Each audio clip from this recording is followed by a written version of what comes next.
kita sudah dikasih kesempatan untuk memperkenalkan diri kami. Identitas jelas. Jadi tolong mulai dengan Ibu Bidan itu bajumu toh, Ibu Omi, Ibu apa Iriko. Perkara deh. Biarkan mereka yang berkelana apa. Ya, terima kasih. Jangan tambah-tambah. Ini juga kali ya, bukan emek. Bidan Naomi. Saya kerja di ruang konek. Setelah pasien datang, saya yang terima. Saya yang suruh ibu ke kamar mandi, saya yang tensi, saya yang melakukan pemeriksaan semua. Setelah saya lakukan pemeriksaan, kita coba untuk lahirkan bayinya di ruang konek.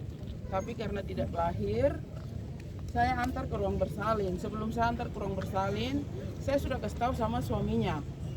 Saya bilang nanti kita antar pasien ini ke ruang bersalin, nanti melahirkan di ruang bersalin. Suaminya juga tahu, berarti suster nanti kita antar ke atas. Iya, setelah kita di sana, kita di atas kita antar ke ruang bersalin, kita overan tensi. Dari ruangan ke ruangan kita overan tensi. Setelah itu kami turun. Jadi hal-hal yang di atas itu kami tidak ikut campur, itu ruangannya sendiri lagi.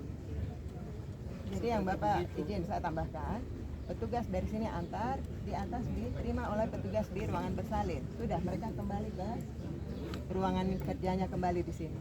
Begitu. ada yang mau tambah lagi. Sudah. Sudah sampai di situ, sudah antar di sana sudah. Iya. Oke. Nah, mungkin demikian, Bunda. Antara berapa pulang balik berapa kali? Kalau tidak sesuai, ibu sebutkan tidak sesuai yang kemarin saya lihat di situ berarti. Jadi berapa kali ibu antar pulang balik? Keluar kemarin dari ruangan itu ke bawah, naik turun itu berapa kali? Satu kali. Itu yang menjadi pertanyaan. Jangan bekerja kepalsuan di atas sana ini. Atas nama kemanusiaan kita berbicara semua atas nama kemanusiaan. Itu pembohong. Saya ini yang jaga di tempat ini. Saya bilang demi Tuhan, pembohong. Pembohong. Bukan alurnya secara fisik. Kalau pikiran memikirkan dari watak lalu mengucapkan itu adalah pembohong. Tapi dilihat dari mata lalu mengungkapkan itulah kebenaran. Saya ada di situ. Ibu keluar masuk. Jadi begini. Sabar. Dulu. Dengar dulu, dengar. Artinya begini, dengar. Kalau begini kita jadi tenang.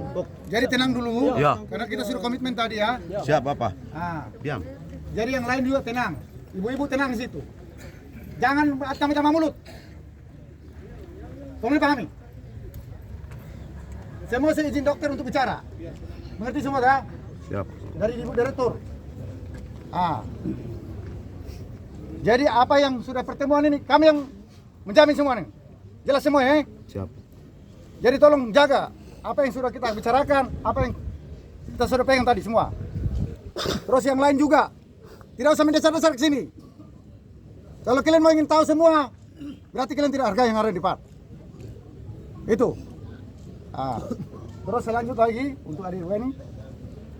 Kalau pertanyaan jangan seperti itu lagi, karena pertanyaan sudah jadi banyak. Tadi 3 hal jadi pertanyaan. Yang ingin tahu kita apa yang mendasari, itu aja dulu. Udah penyebab dari itu. Kalau semua sampai belajar, padahal itu bukan ada tendensi untuk jadi itu. Jadi hal meninggal, jangan seperti itu lagi. Tolong kita pahami semua. Apa yang harus langkah yang terbaik yang kita harus buat. Solusi yang terbaik untuk sekarang ini, apa yang kita harus buat. Itu kita harus pikirkan. Ya. Saya juga tidak mau kalian selalu di hadapan kami. Kalian juga begitu. Ya toh? Sama juga mereka perlu pelayanan yang ada di sana lagi. Tolong itu kita perhatikan semua. Bisa? Jadi apa yang sebenarnya yang harus perlu kalian tahu. Kalau semua sampai ini agak kerepotan nanti semua. Jadi ini akan bisa tidak akan selesai. Sama saja kita seperti komunikasi pacaran lagi. Terlalu banyak. Jadi kita sudah sampaikan tadi, berarti kalian hanya sampaikan tiga. Apa lagi itu? Udah silakan. Oke. Terima kasih. Tujuan itu Tunggu. Terima kasih banyak. Terima kasih Pak. Jadi begini. Pertanyaan saya itu tetap konsistennya, tapi Bapak Ibu yang memperpanjangkan. Itu satu. Yang kedua, saya bicara tidak bicara dikarang oleh pikiran, tapi atas dasar mata menjadi bukti, itu yang saya akan mengungkapkan tadi.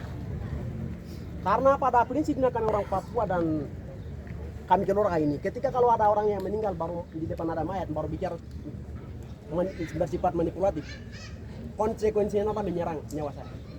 Itu sudah menanam satu nilai yang dipercayai oleh semua makhluk dan terlebih khusus kita orang Papua. Jadi kami tidak bisa mengharang satu hal yang bersifat manipulatif sesama manusia, karena rumah sakit adalah pusat kehidupan manusia, keselamatan manusia. Di seluruh dunia membangun rumah sakit seperti itu. Sehingga saya bicara, terima kasih. Tadi saya mau mengungkapkan ucapan tadi. Pertama, benar ibu sama-sama mengangkat ke atas, lalu masuk, keluar, masuk lagi, kedua kali keluar tuh sambil tertawa. Itu terakhir, sambil tertawa, dan saya prinsipnya bahwa ini Ratna Karunggu sedang berada di depan saya sebagai mayat yang menentukan masa depan saya ketika kalau saya berbicara bohong. Ketika saya berbicara bohong, dengar itu. Catat dan paham hal itu. Saya tidak bisa bicara suatu pembicaraan akal-akal yang membuat mendatangkan kutuk di dalam kehidupan saya, keluarga saya, tanah saya, bangsa saya, dan bapak ibu kita semua. Oleh karena itu saya menyampaikan. Sekarang catatan dari saya kami. Itu penjelasan kami sudah terima kasih. Kami juga bertanya untuk yang lain-lain itu urusan Tuhan. Sekarang catatan dari kami keluarga, baik yang ada di sini maupun yang ada di jalan, yang ada di mana-mana. Dengar baik-baik. Saya sampaikan atas nama semua manusia di atas tanah Papua ini dan di seluruh dunia, atas nama kemanusiaan saya bicara. Bicara bahwa Ibu Direktur Rumah Sakit Yowari yang terhormat, evaluasi total mulai dari hari ini, evaluasi total ribuan berapa orang yang meninggal bawa keluar mayat. Itu pertama, poin pertama. Poin kedua, harlah 2 orang ini kasih pelajaran atau pecat dari rumah sakit. Atas nama Ratna Karunggu yang ada di depan mayat saya dan seluruh ribuan orang Papua yang meninggal di dalam rumah sakit ini, serta yang ada membutuhkan pertolongan di luar, saya berjanji tolong kasih gap. Itu roh saya berbicara dan sejarah lami saya berbicara menyampaikan hal itu. Kalau saya bohong-bohong akan menyampaikan, maka nyawa saya juga akan menyerahkan hal itu, persembahkan nyawa saya. Itu tegas catatan yang saya akan sampaikan.